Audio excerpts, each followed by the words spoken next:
আসসালামু আলাইকুম ও রহমতুল্লাহ। সুপ্রিয় কোরআন আলো ইসলামিক চ্যানেলের দর্শক মণ্ডলী, আশা করি মহান রব্বুল আলমিনের অশেষ মেহেরবানি ও দয়ায় আপনারা সকলেই ভালো আছেন।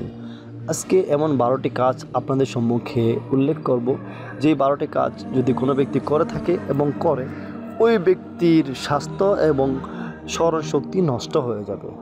তো চলুন শুনে নিই সেই 12টি কাজ কী কী।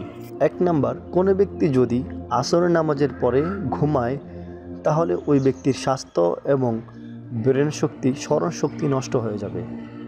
2 নম্বরে, কোনো ব্যক্তি যদি পবিত্র পানিতে প্রস্রাব করে, ওই ব্যক্তির স্বাস্থ্য এবং ব্রেন শক্তি, স্মরণশক্তি নষ্ট হয়ে যাবে।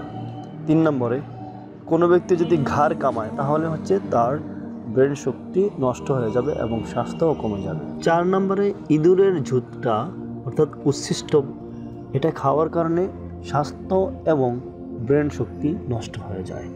5 নম্বরে, অধিক পরিমাণে টক বস্তু খাওয়ার কারণে স্বাস্থ্য এবং ব্রেন শক্তি নষ্ট হয়ে যায়। 6 নম্বরে, উকুন পেয়ে জীবিত ছেড়ে দিলে মানুষের স্বাস্থ্য এবং স্মরণশক্তি নষ্ট হয়ে যায়। 7 নম্বর, কোনো জিনিসের উপর ঢেস দিয়ে খাওয়ার কারণে স্বাস্থ্য নষ্ট হয়ে যায় এবং স্মরণশক্তি নষ্ট হয়ে যায়। 8 নম্বর, সব সময় কবরের আযাবের বর্ণনা করা এবং তা শোনার কারণে স্বাস্থ্য ও স্মরণশক্তি নষ্ট হয়ে যায়। 9 নম্বর, আঙ্গুল দ্বারা কোনো কিছু খেলার কারণে তার স্বাস্থ্য এবং স্মরণশক্তি নষ্ট হয়ে যায়। আঙ্গুল দ্বারা খেলা যেমন ক্যারাম বোর্ড ইত্যাদি।